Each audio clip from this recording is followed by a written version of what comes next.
आशा करता हूं आप सब बहुत अच्छे होंगे। मेरा नाम है सिद्धांत अग्निहोत्री। स्टडी ग्लोब्स पे आपका बहुत बहुत स्वागत है। इजराइल ईरान पर हमला कर सकता है दोस्तों, पता नहीं होगा आपको क्योंकि थोड़ी बहुत न्यूज़ मिस हुई है। पाकिस्तान ने जो हमला किया था, फिर भारत ने पाकिस्तान की बैंड बजा दी थी उस चक्कर में कि अमेरिका और ईरान दोनों मिल रहे हैं, दो दिल मिल रहे हैं मगर चुपके चुपके, और दोनों लोग एक डील साइन कर रहे हैं। बट होगी नहीं होगी और डिपेंड करेगा कि इजराइल हमला करेगा नहीं करेगा। बट नया इंटेलिजेंस ये सामने आया है कि इजराइल ईरान की बैंड बजाने को तैयार है। तो क्या खबर है और थोड़ा सा जियो पॉलिटिक्स हम समझेंगे, लेकिन आप सब्सक्राइब नहीं करेंगे। प्यार करते हैं तुमसे यार, तुम्हारी प्यार की वजह से हम यहाँ पे हैं, तो कर दो यार, 1 सेकंड लगेगा। बाकी हाँ, एनसीईआरटी ये सब कुछ मैंने बहुत अच्छे एनसीईआरटी हिस्ट्री में पढ़ाया है, और एनसीईआरटी वैसे काफ़ी एक्सपेंसिव हमारे कोर्सेज थे। एनसीईआरटी की हम खाली बात करें क्योंकि बहुत ज़बरदस्त क्वालिटी थी, उसमें टेस्ट सीरीज़ भी हमने दी हुई है, उसमें आपको पीडीएफ भी दी हुई है। बट अभी एक एनसीईआरटी 500 रुपये की मिल रही है, सिर्फ 2000 रुपये में आपको पूरी एनसीईआरटी ज्योग्राफी, पॉलिटी, हिस्ट्री और इकोनॉमी। आपको बस एनसीईआरटी 80 कूपन कोड यूज़ करना है। ये कल तक ऑफर हमने चलाया है दोस्तों, बहुत ही ज़रूरी रहेगा अगर आप कोई भी एग्जाम की तैयारी कर रहे हैं। ये रिकॉर्डेड कोर्स है और इसकी 1 साल की वैलिडिटी है, कितनी बार भी आप देखें। तो पहले हम ये देख लेते हैं कि ईरान और इजराइल में चल क्या रहा है।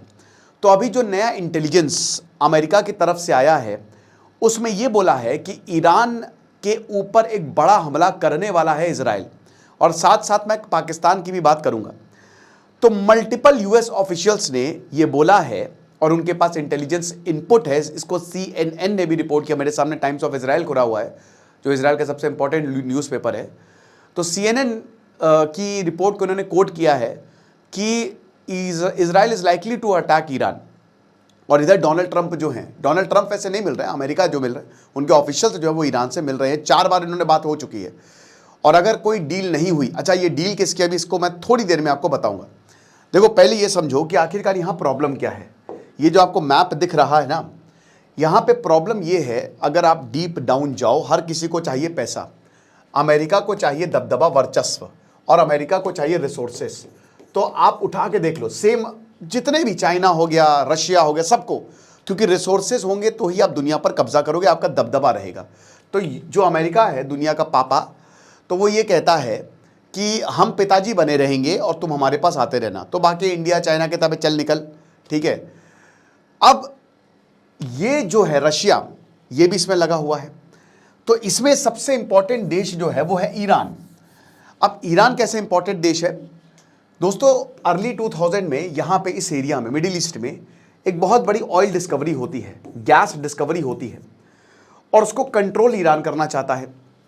ईरान के पास वो ज़्यादा ऑयल फील्ड्स मिलते हैं। सीरिया बहुत ही स्ट्रैटेजिक होता है, ठीक है, सीरिया उससे सुपर स्ट्रैटेजिक, तो इसलिए सीरिया में अनस्टेबिलिटी फैलाना अमेरिका के लिए बढ़िया रहा। तो ईरान बहुत बड़ी गैस फील्ड्स मिलती हैं। तो अब इसमें क्या हुआ ना कि भाई ये अमेरिका की जीभ लटक गई कि यार ये गैस फील्ड, अगर मान लो कि हम ईरान से दोस्ती कर लें और ईरान से उनका जो न्यूक्लियर प्रोग्राम चल रहा है, अगर हम उसको थोड़ी बहुत रियायत दे दें, तो हम अपना एशिया पे दबदबा बना सकते हैं। क्योंकि अगर रशिया और चाइना ईरान से मिल गया तो हम दबदबा तो छोड़ दीजिए, यहाँ पे हमको कोई पूछेगा भी नहीं। तो एक गैस कोलिशन बनाने की बात की थी बराक ओबामा ने, और उसके तहत दोस्तों ये न्यूक्लियर डील का इन्होंने, जो JCPOA है ना, ये तो खाली नाटक था। 1990 से ही ईरान जो है वो न्यूक्लियर बॉम्ब बना रहा है। ईरान का न्यूक्लियर बॉम्ब लगभग पूरा हो चुका है, और कुछ तो ये कहते हैं कि ईरान के पास न्यूक्लियर बॉम्ब आ भी गया है। यूरेनियम इनरिचमेंट, इसी पे ही डील है कि अमेरिका कह रहा है कि यूरेनियम इनरिचमेंट बंद करो और हम जो है तुमको काफ़ी मदद देंगे। लेकिन ईरान के लोग बहुत समझदार, उनकी लीडरशिप समझदार है, जो भी कहिए वो इस पर नहीं मानेंगे। लेकिन बातचीत चल रही है, ईरान पे भी सैंक्शंस लगे हुए हैं, अमेरिका ने लगाए हैं। तो JCPOA की आड़ में इजराइल और अमेरिका जो है बेसिकली इनकी गैस फील्ड चाहते थे। अच्छा, इजराइल का तो हिस्टोरिकली प्रॉब्लम रही है ईरान के साथ। इजराइल को ये पता है कि देखो हम अगल बगल जो है, इधर सीरिया है, इधर गाजा है, इधर लेबनान है। अच्छा, एक और चीज़ समझिए कि ईरान ने कितनी खतरनाक प्रॉब्लम क्रिएट कर दी है इजराइल के लिए। देखिए, ईरान पूरी दुनिया का लीडर बनना चाहता है, और इसमें ईरान ने ज़बरदस्त अनस्टेबिलिटी फैलाई है। अमेरिका ने भी ज़बरदस्त अनस्टेबिलिटी फैलाई, ईरान ने भी फैलाई, जिसको जो मिल रहा है वो बजाए हुए है। तो ईरान ने जो है, जो कि ईरान एक शिया देश है, ठीक है ना, और इधर सऊदी जो है एक सुन्नी देश है। तो अब क्या है कि यहाँ ईरान जो है वो इधर लेबनान में उसने हिजबुल्लाह खड़ा किया हुआ है, ठीक है ना, इधर यमन में उसने हुतीस खड़े किए हुए हैं, और अच्छा देखिए, ये दोनों ही यहां पे बाल अल मंडेब और ये स्टेट ऑफ हॉर्मोज, दोनों ही जगह आप देखते हो ईरान के प्रॉक्सीज बैठे हुए हैं, दोनों ही जगह। और ये सबसे इंपॉर्टेंट रास्ता है तेल ले जाने का, एनर्जी ले जाने का। यहीं से आप मेडिटेरेनियन जाओगे, इधर स्विस कैनाल निकल जाओगे आप, ठीक है ना, यहां से फिर आप ओपन सीज में आओगे और पूरी दुनिया में व्यापार करोगे। यही दो चोक पॉइंट्स हैं जिसको ईरान कंट्रोल कर रहा है। और इधर इजराइल इधर लेबनान और इधर हमास को भी सपोर्ट कर रहा है। तो इजराइल तो घिरा हुआ है, और अब इजराइल को पता है कि अगर ईरान के पास न्यूक्लियर बॉम्ब आ गया तो हमारा तो अस्तित्व ही खतरे में पड़ जाएगा। तो इजराइल कई बार हमला भी कर चुका है ईरान की न्यूक्लियर फैसिलिटी पे, लेकिन हर बार उसकी अमेरिका ने मदद की है। तो ये पूरा का पूरा हिसाब किताब है। ईरान जो है वो अमेरिका के हिसाब से नहीं चलना चाहता। ईरान का मेन मकसद ये है कि भाई हमको शिया सुन्नी से मतलब नहीं है, हमको मतलब है अमेरिका से। जो भी चीज़ में अमेरिका नीचे जाएगा हम उसका सपोर्ट करेंगे, क्योंकि जितना दर्द अमेरिका ने दिया है उतना हमको किसी ने नहीं दिया है। और अमेरिका का मतलब है कि इस पूरे के पूरे एशिया में, वेस्ट एशिया में वर्चस्व और गैस का कंट्रोल, पैसे और रिसोर्सेस का कंट्रोल। यूक्रेन में अल्टीमेटली हुआ क्या? यूक्रेन ने, अमेरिका ने यूक्रेन का ऐसा यूज़ किया है ना, वेस्ट ने, अमेरिका ने यूक्रेन को लड़वा दिया है, उसको ख़त्म करवा दिया। और लास्ट में डोनाल्ड ट्रंप ने फिर धोखा दिया, भरेआम सरेआम बेइज्जती की यहाँ पे व्लादिमीर ज़ेलेंस्की की, और उसके बाद एक डील साइन करी उनके, उसके साथ लास्ट का क्लाइमेक्स यही हुआ ना कि एक रिसोर्स डील साइन करी, मिनरल डील साइन करी है कि यूक्रेन तुम हमको मिनरल दो। तो अमेरिका का ये रहता है कि वो मतलब उसको बिजनेस ही चाहिए, पैसा चाहिए, राइट। कैपिटलिज्म यही होता है कि अपना काम बनता, भाड़ में जाए जनता, यही है कैपिटलिज्म।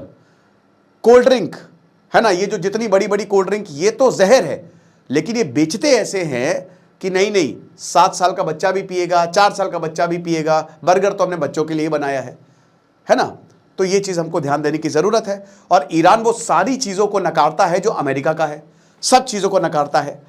अब क्या है कि ईरान को ये भी डर रहता है, देखिए अमेरिका और इजराइल दोनों ही अनस्टेबिलिटी क्रिएट करते रहते हैं। 1979 से पहले ईरान में प्रो अमेरिकन सरकार थी, कई बार हम बता भी चुके हैं, ठीक है ना, अलग अलग पहलवी डायनेस्टी, रेजा डायनेस्टी, सब रेजा पहलवी जो थे। लेकिन 1979 में जो रेवोल्यूशन हुआ, आयतुल्लाह खोमेनी ने हीरो की तरह जो एंट्री की, वहाँ पे अमेरिका सिरदर्द, बहुत बड़ा सिरदर्द अमेरिका ने पाल लिया। अब अमेरिका ने सिरदर्द पाला, इजराइल जो भारत का बहुत अच्छा दोस्त है, हमारा भाई है, इजराइल को भी बहुत ज़्यादा टेंशन होगी, लेकिन वहाँ से रिलेशन बहुत ज़्यादा ख़राब हो गए अमेरिका और ईरान के। और अमेरिका यही चाहता है कि ईरान में रिजीम चेंज हो, कुछ भी करके ईरान में रिजीम चेंज हो और हमारी रिजीम जो है, अमेरिकन डोमिनेटेड रिजीम जो है वो आए। अब ये काफ़ी खिचड़ी पकी हुई है, ठीक है ना। कुछ तो ये भी कहते हैं कि जो अबू बकर बगदादी था वो एक यहूदी था, एक्चुअली इसको अमेरिका और इजराइल ने क्रिएट किया। अब देखिए इसमें कितनी सच्चाई मुझे नहीं पता, लेकिन कहा जाता है कि जियोपॉलिटिक्स में हर देश ने अपने इंटरेस्ट के लिए लोगों को मरवाया है, भयंकर अनस्टेबिलिटी फैलाई है, ईरान और अमेरिका सब इसमें।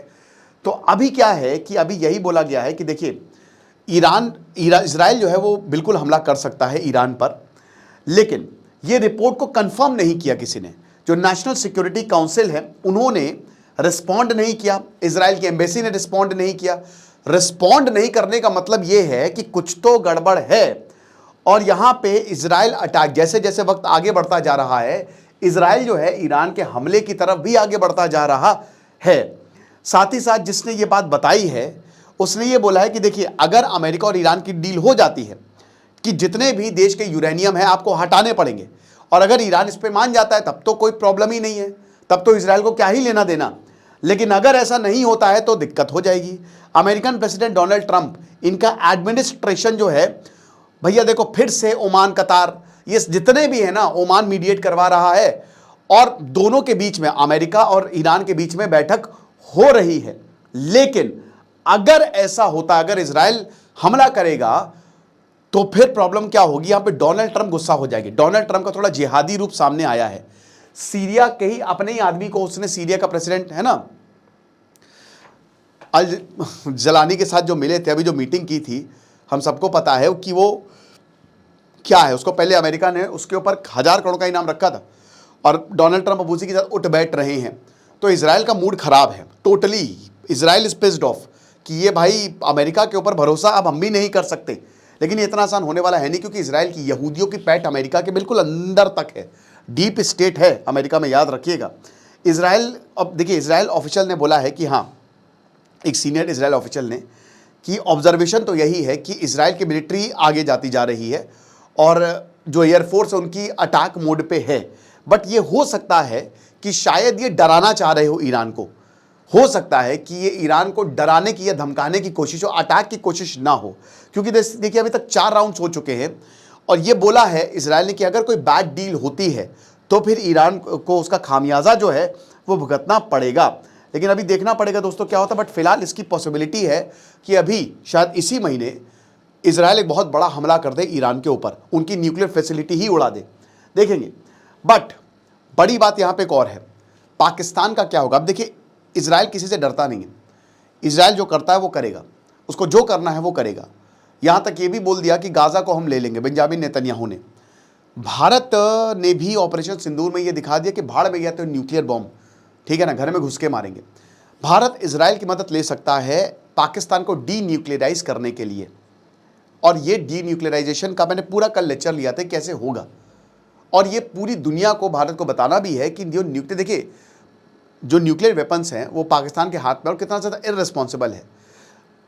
अगर इजराइल स्ट्राइक करता है ईरान के ऊपर तो ये गेम चेंजिंग होगा और ये बहुत बड़ा थिएटर खोल देगा। क्योंकि अगर ईरान के न्यूक्लियर वेपन्स तबाह हुए, जो कि शायद उसने बना ही लिए हैं या बिल्कुल 99% एकदम वो करीब है, तो इसमें होगा क्या कि ईरान फुल ऑन वॉर छेड़ सकता है। अपने जो भी प्रॉक्सीज हैं इजराइल के पास भी है ना भाई, देखो लेबनान से इजराइल जीत नहीं पाया, हिजबुल्लाह को बहुत मारा उसने, पेजर तक ब्लास्ट करवा दिए, लेकिन जीता नहीं, अल्टीमेटली उसको डील करनी पड़ी। तो ये एक वेस्ट एशिया में एक नया थिएटर जो कि खुला हुआ है कितने समय से, लेकिन फिर डायरेक्टली ये चीज़ें आपको सामने देखने को मिलेंगी, है ना। और इसमें ईरान और पाकिस्तान का क्या एंगल है। अभी ईरान कह रहा था कि हम मीडिएट करा देंगे ये सब। फिर उसके बाद देखिए पाकिस्तान की अगर बात करते हैं तो ईरान और पाकिस्तान का एंगल ये है कि ईरान को लगता है कि शायद पाकिस्तान हमारी मदद करेगा, लेकिन पाकिस्तान को ये पता है कि ईरान उनको धोखा देता है। ईरान धोखा क्यों देता है? क्योंकि ईरान जो है वो कहीं ना कहीं तालिबान को सपोर्ट करता है। मैंने क्या बताया था कि ईरान को चाहिए अमेरिका की बर्बादी। तालिबान को ईरान ने सपोर्ट किया है, टीटीपी को भी सपोर्ट किया है, और आज यही टीटीपी जो है वो पाकिस्तान में तबाही मचा रहे हैं और तालिबान भी तबाही मचा रहा है। तो पाकिस्तान को ये पता है कि ईरान दगा देगा और ईरान को ये लगता है कि पाकिस्तान का साथ देगा। दोनों में से कुछ नहीं होने वाला दोस्तों। भारत को बहुत अच्छा अपॉर्चुनिटी उस समय मिल सकती है कि पाकिस्तान पे भी उसको भी निपटा दे। हालांकि बता दूं कि आसिम मुनीर अभी फील्ड मार्शल बनाए गए हैं। आपको क्या लगता है आप मुझे कमेंट बॉक्स में ज़रूर बताइएगा। लेकिन आप हमारे कोर्स को अवेल कर सकते हैं जो एनसीईआरटी का शानदार कोर्स है। बहुत ज़बरदस्त तरीके से मैंने इसमें जियोपॉलिटिक्स समझाई भी है। खुश रहिए, पढ़ते रहिए। दिस इज सिद्धांत अग्निहोत्री साइनिंग ऑफ।